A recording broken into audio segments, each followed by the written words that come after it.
Hello everybody, and welcome to yet another drawing and talking video with your host, Freebywits, and today we're taking a look at Skadi Stromgaia, played by D&D Mama.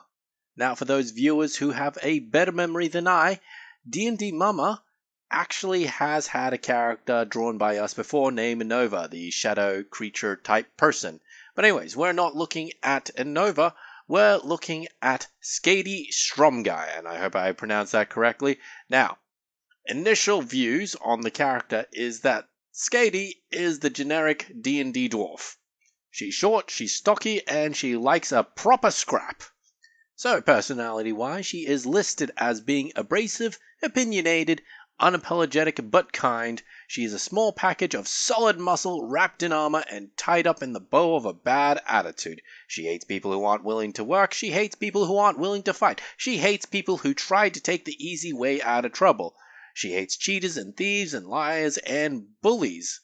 So she's pretty much what you'd expect out of a dwarven warrior. She likes to fight, she likes her loyalty, she likes her alcohol. You know, that sort of stuff. Now, as a slight twist on the usual dwarven formula, we have Mustache, a warbear, specifically a dwarven warbear. And let me just say, I'm very, very disappointed in all the current art of Mustache, in that there is no art of Mustache with a mustache, so I try to fix that. He doesn't have a literal mustache, mind you, but he has fur jutting out that resembles a mustache. Now, can Skadi be in a D&D-like game? And the answer is absolutely. She's your generic type, warrior-type character. Now, originally, I was going to peg her as a ranger because she has a bear. However, two things. Number one, she already has a character sheet. Specifically, she's the fighter class, which means the bear is a bit out of the ordinary. And upon further digging, the bear is actually another player, specifically a werebear. I have essentially accidentally drawn two different characters, and they're pretty integral to each other, I suppose, in this case.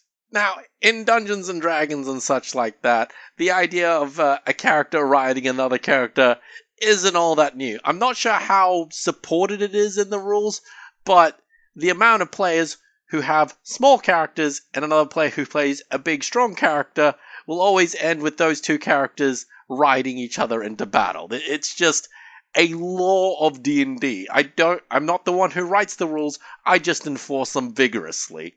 Now, in terms of roles, they're your generic go-to adventurers. They're the protagonists, they're in the party of 4 to 5 other characters, they're there to fight.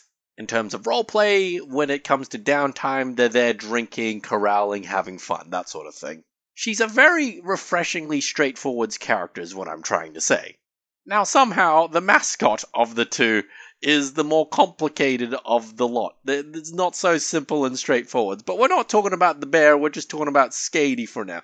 Now, can you play Skadi in a LARP? And the answer is absolutely yes. The amount of axe-wielding, shield-bearing, dwarf-like characters, there's a lot of them. Not many of them are literal dwarves, mind you. I fought plenty of people who are shorter than me, with big bushy beards. Who would consider themselves Vikings, yes, but not specifically dwarves, but I can see it working quite easily. Now, can you have them ride into battle on a bear? Probably not, even if the bear was very well tamed. It's just not worth the risk, folks. So, is it possible to play Skadi? Yes. Is it possible to play Skadi with Mustache? And the answer is very unlikely. You can probably have a werebear character, but riding into battle, not so much. Anyways, that's my drawing and talking video about Skadi and Mustache. I hope you've had a wonderful evening. My name is Freebywits, and have a good day. Bye-bye.